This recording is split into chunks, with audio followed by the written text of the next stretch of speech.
Les tactiques de football ne concernent pas toujours les formations, le pressing ou les schémas de passe intelligents. Voici 5 tactiques sournoises cette saison et elles deviennent de pire en pire. 5. Les corners d'Arsenal. La routine des corners d'Arsenal est la tactique la moins laide, mais sûrement la plus copiée. Cette saison, Arsenal en a fait un vrai système offensif. Le but d'Eborechi Ezek contre Newcastle leur a permis d'atteindre 17 buts en Premier League sur des situations de corner en 2025-26, battant le record sur une seule saison. Le but contre Newcastle était la version propre. Arsenal avait déjà tiré 2 corners courts, le public voulait un ballon direct dans la surface, mais ils sont restés patients. Sur le corner suivant, Newcastle est sorti, Kai Havertz a remis en retrait et Ezek est apparu à l'entrée de la surface. Un tir plus tard, un corner avait créé un espace de tir à l'écart de la mêlée, mais la version plus sombre se passe à l'intérieur des 6 mètres. Les corners ressemblent alors moins au football qu'à une bagarre contrôlée. Corps penché, bras accrochés, joueurs bloquant discrètement les trajectoires.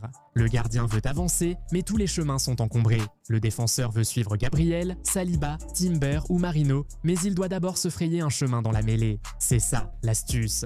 Arsenal ne centre pas toujours vers le plus grand, mais lance le ballon dans une bataille qu'ils ont déjà déclenchée. La Ligue l'a noté, Fabian Hüttler de Brighton a fait appel à un combattant de MMA pour renforcer les blocages sur coups de pied arrêtés et les duels physiques en 1 contre 1, soulignant que les coups de pied arrêtés en Premier League connaissent de nouvelles tendances et que Brighton ne doit plus être vu comme une équipe seulement sympathique. Aucune répression confirmée pour les accrochages ou blocages sur corner quant à un changement de règle. L'IFAB a dû examiner le chaos lors des coups de pied arrêtés, mais en mars, des rapports montraient que les règles ne seraient pas réécrites tout de suite. Cela reste donc légal pour le moment. Mais quand le gardien est piégé avant que le ballon n'arrive, cela semble vraiment sournois. 4. La pelouse synthétique de Bodo Glimt. Celle-ci n'est pas sale, elle est légale, mais elle fait absolument partie du piège.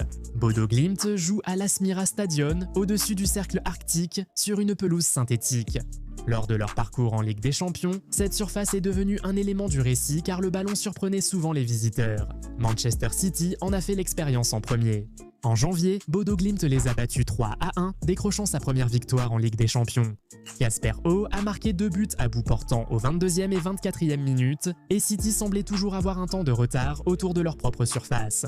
Les experts ont même noté que City pouvait invoquer le climat, les absences ou la pelouse artificielle, mais ils ont quand même été dominés, puis est venu l'Atlético de Madrid. Bodo Glimt est revenu au score pour les battre 2-1 et s'est frayé un chemin vers les barrages à élimination directe. Ensuite, l'Inter est venu en février et a aussi perdu 3-1. Selon plusieurs observations, ils ont eu du mal sur la pelouse artificielle de l'Asmira. Le match contre le Sporting Lisbonne l'a confirmé.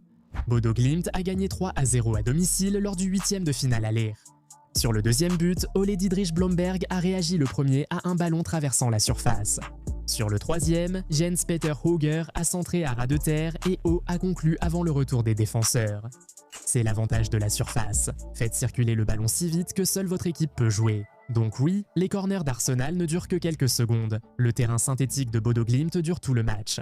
Visitez la boutique Goal 90 avant qu'il ne disparaisse. Lien en description. 3. Les pièges sur touche du PSG. La tactique du PSG semble absurde avant qu'on remarque le schéma. La saison passée, il faisait souvent quelque chose d'étrange dès le coup d'envoi. Au lieu de conserver le ballon et de construire depuis le centre, il l'envoyait loin vers la ligne adverse et laissait sortir en touche. Au début, cela semblait une possession gratuite, mais le PSG ne rendait pas vraiment le ballon. Il choisissait le terrain. Une touche dans sa moitié de terrain diffère d'une passe normale. Le joueur ne peut pas changer le jeu vite. Il ne peut pas envoyer le ballon loin au pied, ses angles sont limités, son corps tourne vers la touche. Pendant son attente, le pressing du PSG démarre déjà. D'où l'efficacité du piège. L'adversaire a techniquement la possession, mais c'est le pire type de possession. La ligne de touche bloque un côté, le PSG bloque l'intérieur. Le joueur le plus proche a déjà un adversaire dans le dos avant même que le ballon n'arrive. Cette saison, le PSG a rendu l'idée encore plus vicieuse contre le Bayern. Plutôt que de se limiter à l'engagement, Matvei Safonov a souvent ciblé ses dégagements de but vers le côté droit du Bayern, près de Michael Olise. Les rapports après le match nul 1-1 du PSG contre le Bayern le 6 mai 2026 ont indiqué que ce schéma forçait le Bayern à concéder des touches du côté d'Olise, permettant au PSG de surcharger ce flanc et de l'encercler avant qu'il ne puisse se retourner vers l'avant. Le PSG s'est qualifié 6-5 au score cumulé, voilà la modification. La saison dernière, le piège concernait l'emplacement. Cette saison, il s'est concentré sur le joueur. Olise est dangereux face au but, mais le PSG l'a contraint à recevoir près de la ligne, entouré et souvent obligé de reculer vers sa moitié. Au lieu de le laisser attaquer l'espace, ils l'ont transformé en problème de remise en jeu. Donc oui, on aurait dit que le PSG dégageait le ballon sans raison. Mais la raison était brutale. Il n'évitait pas le football. Il forçait le Bayern à jouer la version la plus laide de ce sport. 2. L'astuce des panneaux publicitaires de Sunderland. En plus de leur corner, Arsenal s'est aussi illustré cette saison par une autre menace sur coup de pied arrêté, les longues touches, souvent effectuées par Declan Rice. L'idée était simple. Lancer le ballon dans la surface, créer un contact, puis attaquer le second ballon pendant que tous cherchent leur position. Ce n'était pas toujours esthétique, mais cela compliquait la tâche des adversaires déjà préoccupés par les corners, les coups francs et l'encombrement qu'Arsenal créait au second poteau. Alors, quand Arsenal s'est rendu à Sunderland en novembre 2025, le Stadium of Light avait soudainement un petit détail étrange. Les panneaux publicitaires paraissaient plus proches de la ligne de touche, important car une longue touche requiert une piste d'élan, pas seulement la force du bras. Le lanceur doit avoir de l'espace, un rythme fluide et de l'équilibre pour générer de la puissance. Si on rapproche les panneaux, la touche existe toujours, mais la routine devient étriquée. C'est pourquoi cela paraissait sournois. Sunderland n'a commis aucune faute, ni bloqué le lanceur, ni changé les règles. Ils ont seulement modifié l'espace autour de la remise en jeu. Les rapports signalaient que les panneaux avaient été rapprochés pour gêner les longues touches d'Arsenal. L'entraîneur de Sunderland, Régis Lebris, a affirmé qu'il cherchait à gagner en soignant les détails. C'est la réponse idéale des coups tordus, ni aveu total, ni démenti qui tue l'histoire, mais assez pour prouver que Sunderland savait dans quelle bataille ils étaient. Ils n'ont pas stoppé les longues touches d'Arsenal avec un défenseur tentant de les bloquer avant que le lanceur n'agisse. 1. La pelouse de l'Atlético Madrid. Et celle-ci est la plus sournoise parce qu'elle n'avait pas besoin de faute, de tacle ou même d'une pelouse non conforme. C'était juste de l'herbe. Au Metropolitano, les équipes ne devaient pas seulement affronter les joueurs de Simeone, elles devaient aussi composer avec une pelouse qui semblait rendre le football propre plus difficile.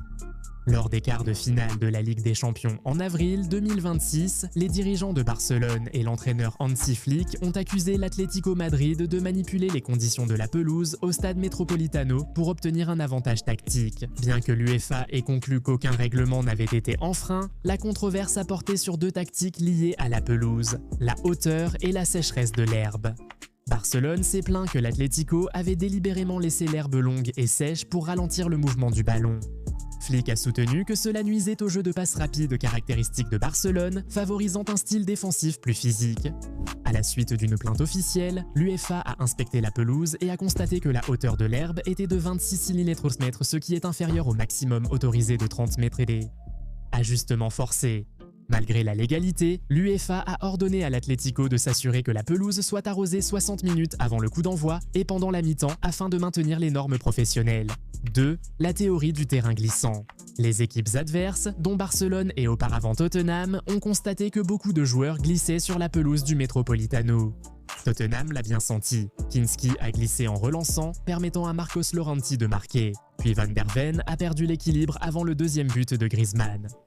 Les critiques ont noté que les joueurs de l'Atlético étaient mieux préparés à la surface grasse ou irrégulière, sachant quels crampons utiliser, alors que les adversaires peinaient à garder l'équilibre lors des actions clés.